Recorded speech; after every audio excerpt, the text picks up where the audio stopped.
Hello दोस्तों, आप सभी का स्वागत है आज की वीडियो में। आज की वीडियो में बात करेंगे हम हिंदी पेडागोजी के नेक्स्ट चैप्टर 5th के बारे में, जो कि आपका भाषा शिक्षण एवं शिक्षण विधियां। तो इससे पहले मैं आपको 4 चैप्टर करवा चुका हूं और उन 4 चैप्टर से रिलेटेड इंपॉर्टेंट क्वेश्चंस आपके पेपर में किस तरह से पूछे जा चुके हैं वो भी मैंने आपको करवा दिया। दोनों की प्लेलिस्ट मैंने अलग से बना रखी है चैनल में। अगर आपने देखी है तो ठीक है, नहीं देखी है तो वहां पर जाकर एक बार जरूर देख लीजिएगा, क्योंकि एग्जाम के पॉइंट ऑफ व्यू से मैंने काफी अच्छे से बना रखा है और आपकी वो काफी हेल्प करेगा एग्जाम को क्रैक करने के लिए। ओके, और वीडियो के डिस्क्रिप्शन में भी लिंक दे रखा है मैंने, वहां पर भी जाकर आप देख सकते हो। तो आज हम बात करेंगे अध्याय 5 के बारे में, तो इस वीडियो को आप एंड तक देखते रहेगा, आपको सारी इन्फॉर्मेशन मिल जाएगी। तो नमस्कार दोस्तों, मेरा नाम है दीपक, आप देख रहे हो DK Gupta online videos for government exam. चलिए शुरू करते हैं। तो आज का जो पहली विधि पढ़ेंगे हम अध्याय 5 में, मैं इंपॉर्टेंट 4 विधियां बताऊंगा आपको जिससे रिलेटेड आपके एग्जाम में पूछे जाते हैं क्वेश्चन, और बाकी विधि हम पेडागोजी में पढ़ेंगे। पेडागोजी में करीब करीब हम 12 से 13 विधियां पढ़ेंगे। ओके, तो पहला आपकी जो विधि है वो होती है आपकी प्रत्यक्ष विधि। प्रत्यक्ष विधि का क्या कहता है? संभाषण या प्राकृति भी कहा जाता है। तो ध्यान रखिएगा, वैसे नाम तो आपका प्रत्यक्ष विधि आता है, इसके अलावा और कोई नाम अब तक एग्जाम में नहीं पूछा गया है। अब प्रत्यक्ष विधि कहने का तात्पर्य यहाँ पर क्या है? देखो, सारी चीजें यहाँ पर क्या कहा जाता है, ऐसे बच्चे को इंक्लूड करके सारी चीजें कराई जाती हैं एज ए प्रत्यक्ष रूप से। ओके, इसमें होता क्या है, तो इसके द्वारा बिना मातृभाषा का प्रयोग किए हुए सीधे एक नई भाषा की शिक्षा दी जाती है। आप ध्यान रखिएगा, यहाँ पर क्या करा जा रहा है, सारी चीज क्या जा रही है, डायरेक्ट की जा रही है। ओके, तो इसमें बिना किसी मातृभाषा का प्रयोग, यानी कि ध्यान रखिएगा, बिना किसी मातृभाषा के प्रयोग किए हुए सीधा क्या करा जाता है, एक नई भाषा का ज्ञान कराया जाता है। फॉर एग्जाम्पल, चाहे आप इंग्लिश सीख रहे हो तो इंग्लिश में आपकी मातृभाषा का कहीं पर भी इस्तेमाल नहीं किया जाएगा और डायरेक्टली आपको इंग्लिश सिखाई जाएगी। ओके, तो इसलिए इसको डायरेक्ट मेथड यानी कि प्रत्यक्ष विधि भी कहा जाता है। तो ध्यान रखिएगा इस बात का कि इस विधि के अंदर क्या करा जाता है कि बिना मातृभाषा का प्रयोग करे हुए कोई और भाषा आपको सिखाई जाती है या शिक्षा दी जाती है। इस पदोन्नति में भाषा की पढ़ाई वार्तालाप द्वारा आरंभ होती है। वार्तालाप कहने का मतलब एक दूसरे से स्पोक करके, कम्युनिकेशन से, संप्रेषण से। ओके, तो वार्तालाप से आप एक दूसरे से डायरेक्ट इस चीज के बारे में सीखते हो। कोई ग्रामर नहीं, कोई कुछ नहीं, डायरेक्ट आपको सारी चीजें एकदम प्रत्यक्ष रूप से सिखाई जाती है। डायरेक्ट आपको जो चीज सिखाना उसी चीज के ऊपर कंसंट्रेट रखा जाता है। ओके, तो इसलिए इसमें किस चीज पर फोकस किया जाता है? डायरेक्ट कम्युनिकेशन यानी कि वार्तालाप पर किया जाता है आपका। ओके, और थर्ड बात, इस बात का ये ध्यान रखिएगा, ये भाषा कैसी होती है, तो ये भाषा अर्जन के लिए आपको स्वाभाविक रूप से आपका क्या हो जाता है, इसमें इंक्लूड हो जाते हो। मतलब जैसे आप हिंदी सीखते हो, जैसे हिंदी भाषा परिवार की हो आप, तो हिंदी सीखने के लिए आपको किसी प्रकार का अधिगम, किसी प्रकार का कुछ चाहिए नहीं होता ना, आप धीरे धीरे उस चीज को ग्रैब कर लेते हो। तो यहाँ पर भी वही चीज होती है, स्वाभाविक रूप से आपको सिखाई जाती है भाषा अर्जन। आपकी भूमिका, मेन रोल आपका ही निभाया जाता है उसमें, इसी को ही कहा जाता है प्रत्यक्ष विधि।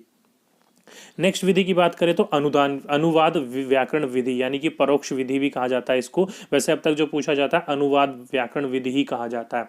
इस विधि में क्या होता है, तो विद्यार्थियों को व्याकरण के नियम पहले सिखाए जाते हैं। यह मान लिया जाता है कि सीखने वाला जो अपनी मातृभाषा पर अधिकार है, ध्यान रखिएगा, सीखने वाले को अपनी मातृभाषा पर अधिकार है, यानी कि उसमें जो भी सिखाया जाता है उसको पहले क्या सिखाया जाता है, व्याकरण के नियम बताए जाते हैं। पहले वाले में क्या करा जा रहा था, किसी भी प्रकार का कोई भी आपका किसी मातृभाषा का प्रयोग नहीं किया जा रहा था, व्याकरण का प्रयोग नहीं किया जा रहा था। लेकिन आपका अनुवाद व्याकरण विधि में क्या करा जाता है, पहले व्याकरण के नियम आपको सिखाए जाते हैं। तो डायरेक्टली क्वेश्चन पूछा जा सकता है आपके कि वह कौन सी व्याकरण विधि, वह कौन सी विधि है जिसमें पहले व्याकरण के नियम को ज्ञान कराया जाता है और बच्चे को फिर उसके बाद में शिक्षा प्रदान की जाती है। तो अनुवाद व्याकरण विधि या परोक्ष विधि उसको कहते हैं। ओके, इसमें क्या मान लिया जाता था, तो यह मान लिया जाता है कि सीखने वाले को अपनी मातृभाषा है, यानी कि जो उसकी मातृभाषा, चाहे हिंदी परिवार का हो, इंग्लिश परिवार का हो, कन्नड़ के, तेलुगु, तमिल, कहीं का भी हो, उसमें क्या होगा, उसकी मातृभाषा पर उसका अपना अधिकार है, और यानी कि पूर्ण रूप से उस पर अधिकार है, अपनी सही तरीके से समझ सकता है और सही तरीके से बोल सकता है, और वह उसी की सहायता से दूसरी भाषा सीख सकता है। फॉर एग्जाम्पल, अगर आप संस्कृत आती है आपको तो हिंदी जल्दी सीख सकते हो, अगर आपको हिंदी आती है तो संस्कृत सीखने में थोड़ी सी मदद कर सकती है आपको। तो यहाँ पर क्या करा जा रहा है, कोरिलेट करके सिखाया जा रहा है। अगर एक भाषा का ज्ञान है तो उसी से साथ आपको कोरिलेट करके दूसरी भाषा का ज्ञान कराया जाता है। लेकिन प्रत्यक्ष विधि में क्या होता है, वैसा नहीं किया जाता है। तो इसमें क्या करा जाता है, आपकी मातृभाषा का भी इस्तेमाल किया जाता है। तो ध्यान रखिएगा इस क्वेश्चन को भी कि क्या पूछा जा सकता है, कहाँ से। ओके, तो ये होगी आपकी 2 विधि। चलिए तीसरी विधि पे चलते हैं। थर्ड है आपका शब्द परिवर्तन विधि या फिर आदेश विधि भी कहते हैं इसको। ओके, वैसे जो मैंने नाम पहले लिख रखा है और ब्रैकेट में लिख रखा है, ब्रैकेट वाला इतना नहीं पूछा जाता, जो पहले नाम लिखा हुआ है उसी से आपका अधिकतर क्वेश्चन पूछा जाता है। लेकिन क्या पता कुछ भी पूछ ले, इसलिए मैंने आपको दोनों नेम यहाँ पर पुटअप कर रखे हैं। ये क्या होता है, तो देखिए, एक वाक्य के एक या अधिक शब्दों का परिवर्तन करके उन सब वाक्यों के अभ्यास द्वारा भाषा की आदत बनाने की क्रम को ही शब्द परिवर्तन कहा जाता है। अब ध्यान रखिएगा, शब्द परिवर्तन विधि के नाम से ही पता लग जाता है कि क्या करा जाता है कि वाक्य क्या आपके क्या करा जाएगा, शब्दों को परिवर्तित करके उन वाक्यों का अभ्यास कराने के लिए किया जाता है। फॉर एग्जाम्पल, कई बार आपने ऐसी भाषा को इस्तेमाल करा होगा कि वहां पर कोई और शब्द रख दिया जाता है तो उसका अर्थ भी वैसे ही निकल के आता है, लेकिन आपको क्या कराया जाता है, उसकी प्रैक्टिस करवाई जाती है। जैसे कि मैंने खाना खा लिया, अब यहाँ पर क्या कर लिया, मैंने खाना खा लिया। अब वहां पर आप ये भी कह सकते हो, या एक से ज्यादा व्यक्ति हो गया तो हमने क्या कर लिया, हाँ मैंने और मेरे साथियों ने भी खाना खा लिया। तो वहां पर क्या करे जा रही है, शब्दों का परिवर्तन करके आपको वहां पर सिखाया जा रहा है कि किस किस चीज से आप किस किस प्रकार से सीख सकते हो। तो इसी को क्या कहा जाता है, एक वाक्य के एक या उसके अधिक शब्दों का परिवर्तन करके उन सब वाक्यों के अभ्यास द्वारा भाषा की आदत बनाने के क्रम को ही शब्द परिवर्तन कहा जाता है। इसी को हम क्या कहते हैं, शब्द परिवर्तन विधि। यहाँ से क्वेश्चन अब तक नहीं पूछा गया, पूछा जाएगा, तो वैसे भी मैंने आपको समझा दिया होता क्या है। नेक्स्ट आपका द्विभाषीय विधि। अब द्विभाषीय विधि क्या है, तो देखो, नई भाषा सीखते समय अध्ययन या अध्यापन पद्धति में दो भाषाओं का उपयोग किया जाता है, मातृभाषा और सीखने वाली दूसरी भाषा।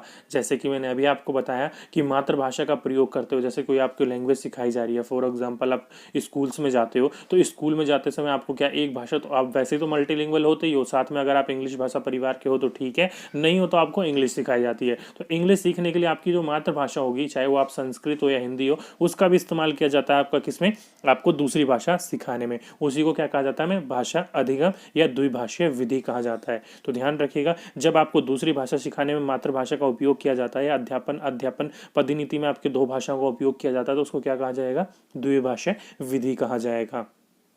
जब बालक अपनी मातृभाषा सीखता है उस वक्त कई प्रसंगों को समझ लेता है और दूसरी भाषा को सीखते समय उसी भाषा में उस प्रसंगों को आपका आयोजन करना पड़ता है। फॉर एग्जाम्पल, आप घर पर या कहीं इंस्टीट्यूट्स में जाते हो पढ़ने के लिए, तो पहले आपको अगर हिंदी आती है, इंग्लिश सीख रहे हो, तो वहाँ पर क्या किया जाता है, पहले आपको ये बताया जाता है कि मोहन ने केला खा लिया या फिर मम्मी सो गई, तो आपको फिर उसका इंग्लिश में अनुवाद किया जाता है। तो वहाँ पर किस चीज़ का इस्तेमाल किया जा रहा है, पहले आपकी मातृभाषा यानी कि जो आपकी भाषा आती है वो, और फिर दूसरा उसका उसी के साथ समायोजन करके उसका इंग्लिश में अनुवाद बताया जाता है आपको, कि जिसको आपको सीखने या समझने में उस चीज़ को आसानी हो। ओके, तो इसी को क्या कहा जाता है, आपका द्विभाषीय विधि कहा जाता है।